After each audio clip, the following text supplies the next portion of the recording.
అందరికీ ప్రభైనటువంటి యేసుక్రీస్తు నామంలో వందనాలండి. ఈరోజు మనము మిషనరీ జాన్ పేటన్ జీవిత చరిత్రను తెలుసుకుందాం. జాన్ పేటన్ పూర్తి పేరు John Gibson Paton. John Gibson Paton స్కాట్లాండ్లో ఒక భక్తి కలిగిన కుటుంబంలో 1824 సంవత్సరం మే నెల 24వ తేదీన జన్మించాడు. తల్లిదండ్రులు జేమ్స్ పేటన్, జానెట్ పేటన్. భార్య పేరు మేరీ అడామ్స్. తన తండ్రి ఒక చిన్న వ్యాపారస్తుడు. అయితే పవిత్రమైన జీవితాన్ని జీవిస్తూ ప్రార్థనలో ఎక్కువ సమయం గడిపేటటువంటి వాడు. తన తండ్రి పవిత్ర జీవితాన్ని చూసినటువంటి పేటన్ తన యొక్క చిన్న వయసులోనే 12 సంవత్సరాల వయసులో క్రీస్తును తన యొక్క సొంత రక్షకుడిగా అంగీకరించాడు.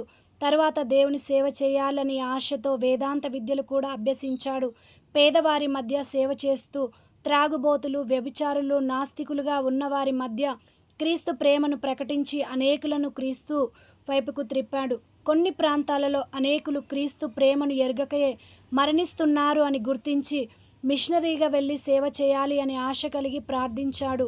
ప్రభు యొక్క పిలుపు మేరకు 1858వ సంవత్సరంలో తన యొక్క 33 సంవత్సరాల వయసులో న్యూ హైబ్రిడ్ దీవులకు నరమాంస భక్షకుల మధ్య సేవ చేయడానికి ఒక మిషనరీగా తన యొక్క భార్య బిడ్డలతో కలిసి వెళ్ళాడు. అక్కడ ఉన్నటువంటి ప్రాంతీయ భాషను నేర్చుకొని బైబిల్ మరియు ఇతర గ్రంథాలను ఎంతగానో అందించాడు. బ్లాక్ బర్నింగ్ బానిసత్వానికి వ్యతిరేకంగా పనిచేశాడు.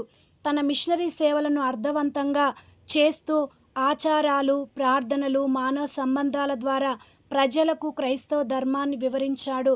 తన యొక్క భార్య బిడ్డలు మలేరియాతో మరణించారు. అది పేటన్ జీవితంలో ఒక భారీ శోకాన్ని తెచ్చింది. అయినప్పటికీ కూడా ఆయన సేవను ఎంతగానో కొనసాగించాడు. అనేకులను ప్రభు వైపుకు త్రిప్పాడు. 1907వ సంవత్సరంలో జనవరి 28వ తేదీన మరణించాడు. నా మట్టుకైతే బ్రతుకుట క్రీస్తే, చావైతే లాభము అనేటటువంటి మాటను అక్షరాల నెరవేర్చినటువంటి గొప్ప మిషనరీ జాన్ గిబ్సన్ పేటన్.